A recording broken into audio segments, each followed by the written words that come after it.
আমি গৌরব। আমি 2025 সালের জুলাই থেকে অস্ট্রেলিয়াতে এসেছি আমার মাস্টার্স প্রোগ্রাম কমপ্লিট করার জন্য। এই ভিডিওতে আমরা মূলত আলোচনা করব অস্ট্রেলিয়াতে স্টুডেন্ট ভিসা অ্যাপ্লাই করার পূর্বে আপনার হাতে কী কী ডকুমেন্টস থাকতে হবে এই বিষয়গুলো নিয়ে। এই ভিডিওটা করার মূল উদ্দেশ্য হচ্ছে আমি যখন এই অস্ট্রেলিয়ার জন্য চেষ্টা করি আসার, আমি এমন কোনো প্রপার ভিডিও পাচ্ছিলাম না যে আসলে কী কী ধরনের ডকুমেন্টস প্রয়োজন হবে, ডকুমেন্টসের একটু বিস্তারিত ব্যাখ্যা। সো এইটার জন্যই মূলত এই ভিডিওটা করা। আর একটা বিষয় আমি ভিডিও শুরুতে উল্লেখ করতে চাই যে আমি আইডিপির মাধ্যমে এসেছি অস্ট্রেলিয়াতে। সো এইখানে যেসব ডকুমেন্টসগুলো দেখানো হয়েছে এইগুলা আইডিপির ম্যানুয়ালে উল্লেখ করা আছে। সো তাদের অবশ্যই এখানে কার্টেসি দিতে চাচ্ছি। আমরা শুরু করছি। এই ডকুমেন্টসগুলো মূলত দুইটা ভাগে ভাগ করা যাবে, সেটা হচ্ছে প্রথমে স্টুডেন্ট অ্যান্ড দ্বিতীয়তে স্পন্সর। স্টুডেন্ট ডকুমেন্ট এবং স্পন্সরের ডকুমেন্ট এখানে আমরা উল্লেখ করব। স্টুডেন্ট ডকুমেন্টের জন্য আপনার যা যা থাকতে হবে, আপনার বার্থ সার্টিফিকেট থাকতে হবে। বার্থ সার্টিফিকেট যদি আপনার বাংলায় করা থাকে সেটা মূলত আপনাকে ইংলিশে কনভার্ট করে নিতে হবে। আমারটা বাংলায় ছিল, আমি ইংলিশে করেছি পৌরসভা থেকে। আমার একদিন সময় লেগেছে। এটা হয়তো ভ্যারি করবে আপনি কোথায় আছেন তার উপর। দ্বিতীয়ত বলতে চাচ্ছি যে এখানে একাডেমিক সার্টিফিকেট এবং ট্রান্সক্রিপ্টের কথা আছে। এখানে আপনার মূলত লাগবে এসএসসি, এইচএসসি এবং ব্যাচেলার, যদি কিনা আপনি মাস্টার্সের জন্য আসতে চান। আপনার ব্যাচেলারের ক্ষেত্রে আমি একটা কথা বলতে চাচ্ছি যে আমার ব্যাচেলারে আমি হচ্ছে প্রফেশনাল সার্টিফিকেট পেয়েছিলাম। আমি যখন আমার ইউনিভার্সিটিতে অ্যাপ্লাই করি তারা আমাকে বলেছিল যে মেইন সার্টিফিকেটের দরকার হবে। সো আমার কিছু টাইম কনজিউম হয়েছে আমার মেইন সার্টিফিকেট ওঠানোর জন্য আমার ইউনিভার্সিটি থেকে, বাংলাদেশের। আপনারা মেইন সার্টিফিকেটটি যদি আপনাদের হাতে থাকে এটা আরও বেটার, যদি এমন কোনো অসুবিধা না হয় ওঠাতে। 3 নম্বরে আপনারা আইএলস অবশ্যই দিতে হবে, আমরা জানি অস্ট্রেলিয়াতে আসার জন্য। আইএলসের মেয়াদ যেন থাকে অ্যাপ্লিকেশন করার পূর্বে, এই বিষয়টা একটু সতর্ক থাকবেন। 4 নম্বরে সিওই, যেটা কনফার্মেশন অফ এনরোলমেন্ট। এইটা মূলত আপনি যখন ইউনিভার্সিটিতে অ্যাপ্লাই করবেন তখন যদি ইউনিভার্সিটি আপনাকে অ্যাকসেপ্ট করে তারা হচ্ছে প্রথম সেমিস্টার টিউশন ফি দিতে বলবে। আপনি টিউশন ফি দেওয়ার পরে তারা আপনাকে 1, 2, 3 দিনের মধ্যে সিওই দিয়ে দিবে। এই সিওইটা এই অ্যাপ্লিকেশন অর্থাৎ ভিসা অ্যাপ্লিকেশনের সময় কাজে লাগবে। সিইউর সাথে অনেক সময় সিইউর সাথে হচ্ছে আপনি যদি ইউনিভার্সিটির প্রোভাইডেড হেলথ কভার ইন্স্যুরেন্সগুলো নিতে চান, সিইউর সাথে অনেক সময় সেটা উল্লেখ থাকে। আমার ক্ষেত্রে আমি ইউনিভার্সিটিতে একবারে পেমেন্ট করেছিলাম 1 সেমিস্টারের টিউশন ফি এবং হচ্ছে আমার হেলথ ইন্স্যুরেন্স 2 বছরের জন্য। সো আমাকে জাস্ট সিইউটা দিতে হয়েছে কারণ সেখানে উল্লেখ ছিল।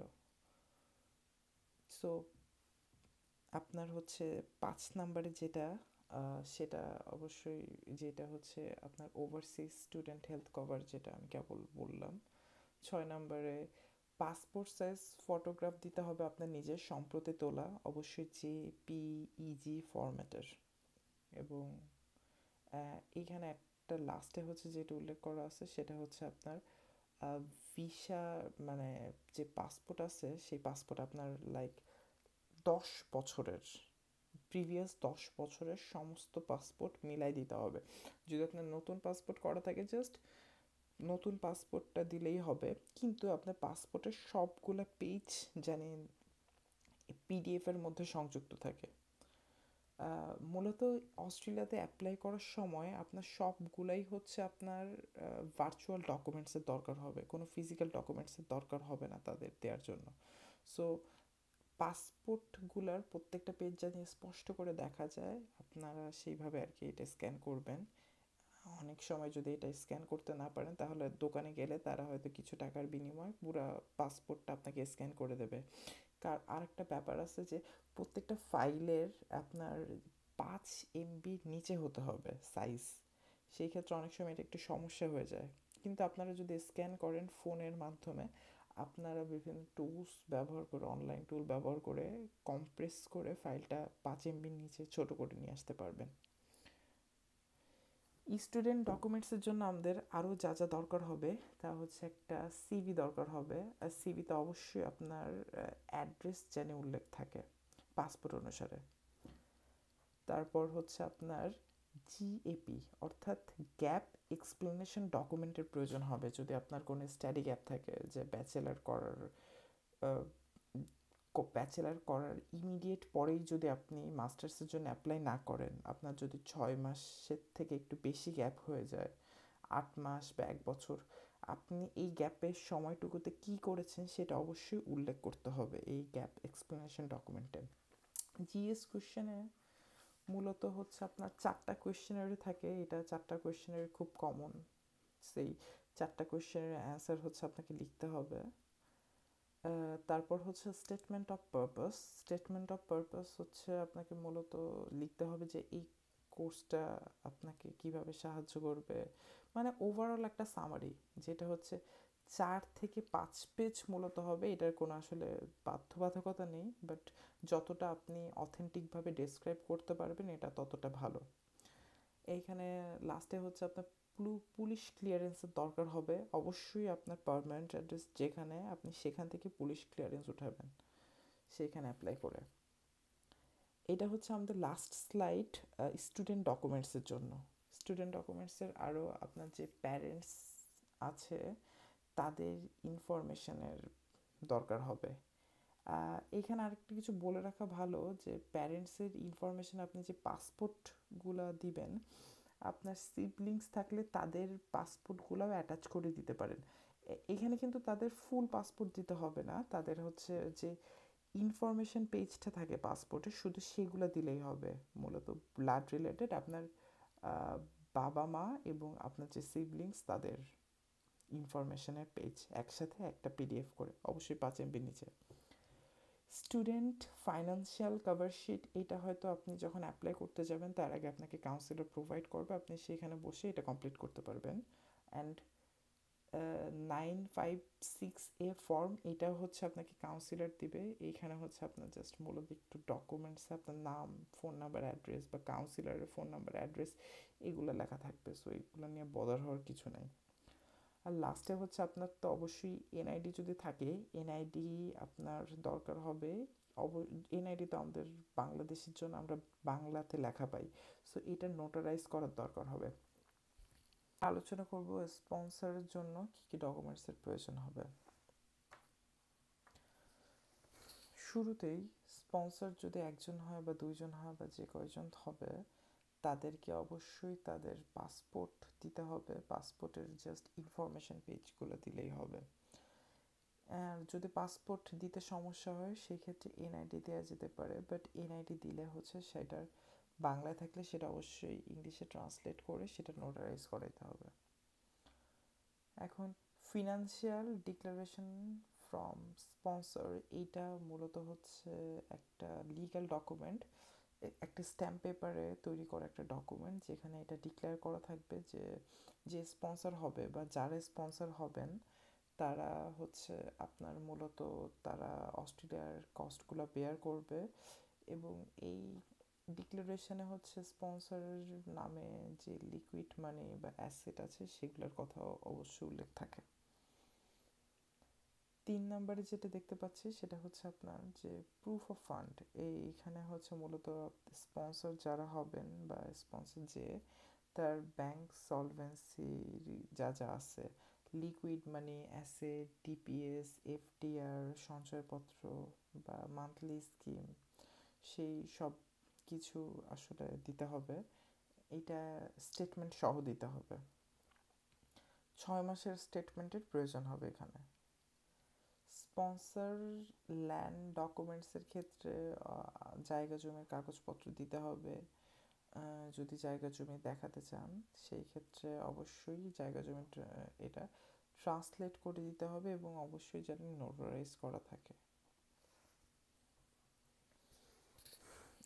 এটা হচ্ছে প্রুফ অফ রেগুলার ইনকাম। এখন যেটা আলোচনা করব, এই প্রুফ অফ রেগুলার ইনকাম, আমার যেহেতু স্পন্সর ছিল আমার বাবা, সো সে বিজনেসম্যান, তাকে হচ্ছে প্রুফ অফ রেগুলার ইনকামের ক্ষেত্রে তার ট্রেড লাইসেন্সটা দিতে হয়েছে। যারা সরকারি চাকরিজীবী তাদেরকে অবশ্যই তার সরকারি প্রমাণপত্র দিতে হবে সরকারি চাকরির, এবং যারা হচ্ছে বিজনেসম্যান তাদের অবশ্যই ট্রেড লাইসেন্স দিলেই হবে।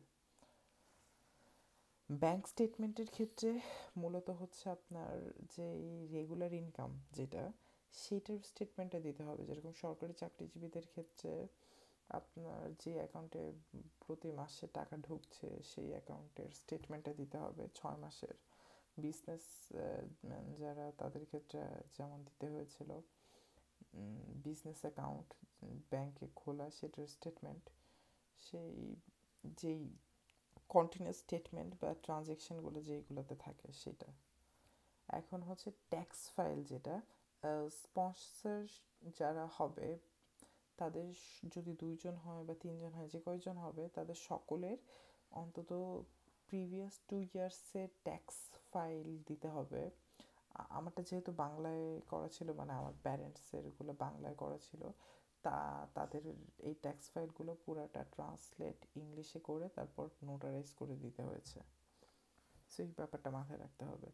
সো এইগুলোই ছিল মূলত আমাদের স্টুডেন্ট এবং স্পন্সরের সমস্ত ডকুমেন্টসের আউটলাইন এবং ডিটেলস।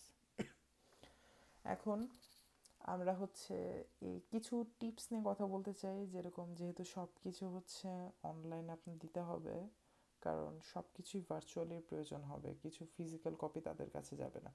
সো প্রপারলি যাতে স্ক্যান করা হয়, কালারগুলো যাতে মেনটেন হয় বা ব্লার না হয়, এই ব্যাপারগুলো একটু সতর্ক থাকবেন।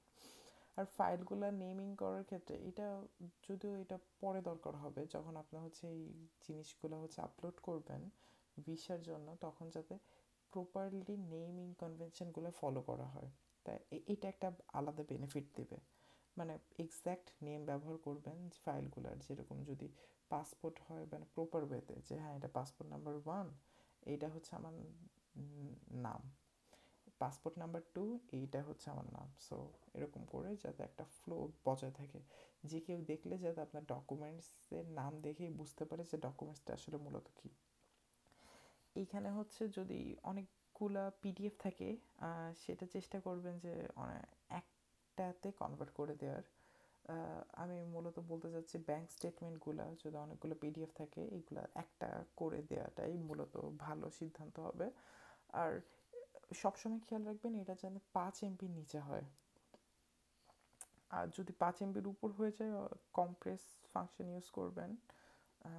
5 MBর উপরে মনে হয় না আপলোড করতে দিবে। আর যেইগুলো হচ্ছে আপনার নন ইংলিশ ডকুমেন্টস, যেমন জন্ম নিবন্ধন, এনআইডি, এগুলো অনেকের বাংলায় থাকে, এইগুলো অবশ্যই ইংলিশে ট্রান্সলেট করে নোটারাইজ করেই দিতে হবে।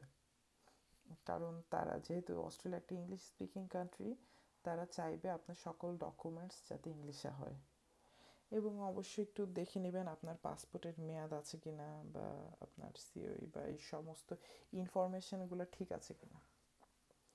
আরও কিছু যেগুলো বলতে চাচ্ছি সেগুলো হচ্ছে আপনার যেই ডিটেলসগুলো যেগুলো সিওই এবং আপনার ওভারসিজ হেলথ কভার, সেগুলোর যেন হচ্ছে আপনার নাম, মানে সব কিছু পাসপোর্টের সাথে ম্যাচ করে। সব ওভারঅল আপনার নাম এবং অ্যাড্রেস যেন ওভারঅল সমস্ত ডকুমেন্টসে সেমই হয়। আর মূলত পেন্ডিং ডকুমেন্ট যেগুলো ছিল আপনার, সেগুলো হচ্ছে অবশ্যই কাউন্সিলর প্রোভাইড করবে। ব্যাংক স্টেটমেন্টের এবং ফিনান্সিয়াল ডকুমেন্টসের ক্ষেত্রে অবশ্যই চেষ্টা করবেন যে রিসেন্ট ডকুমেন্টগুলো দেওয়ার। সর্বোচ্চ 7 দিন পুরানো হইতে পারে, এর থেকে বেশি পুরানো না দেওয়াই বেটার। লাইক এমনভাবে প্ল্যান করবেন, আপনি যদি কোনো একটা মাসের 7 তারিখে হচ্ছে ভিসার জন্য অ্যাপ্লাই করতে চান, আপনি চেষ্টা করবেন 2-3 তারিখের সময় আপনার ব্যাংকের সমস্ত ডকুমেন্ট তুলে ফেলার, যাতে দেরি না হয়। বা আপনি যদি আরেকটু সেফ জোনে থাকতে চান, তাহলে 7 তারিখে যদি অ্যাপ্লাই করতে চান ভিসার, তাহলে অবশ্যই 5 তারিখের দিকে তুলে ফেলবেন। এমনটা একটু প্ল্যান করে নেবেন আগে থেকে, কারণ আপনি যখন ভিসার অ্যাপ্লাই করবেন তখন একদিনের মধ্যে ভিসা অ্যাপ্লাই করা একটু টাফ হয়ে যেতে পারে, হয়তো আপনার 2 দিন সময় লাগবে। সেক্ষেত্রে 7 দিনের বেশি পুরানো ডকুমেন্টস না হওয়াটাই বেটার। আর অবশ্যই পুলিশ ক্লিয়ারেন্সের জন্য একটু খেয়াল রাখবেন যাতে হচ্ছে আপনার অ্যাড্রেসগুলো সেম হয়, পার্মানেন্ট অ্যাড্রেসের নেম টেম সব কিছু যেন সেম হয়। আর মূলত এটাই ছিল আজকের ভিডিও। সো আশা করি আপনাদের বুঝতে সমস্যা হবে না। যদি বুঝতে সমস্যা হয় তাহলে অবশ্যই ভিডিওর কমেন্টসে লিখবেন, আমি আমার সময় মতো আপনার কমেন্টসগুলোর উত্তর দেওয়ার চেষ্টা করব। এবং ধন্যবাদ সাথে থাকার জন্য। আশা করি সামনে ভবিষ্যতে ভিডিও বানালে আবার দেখা হবে আপনাদের সাথে। ভালো থাকবেন।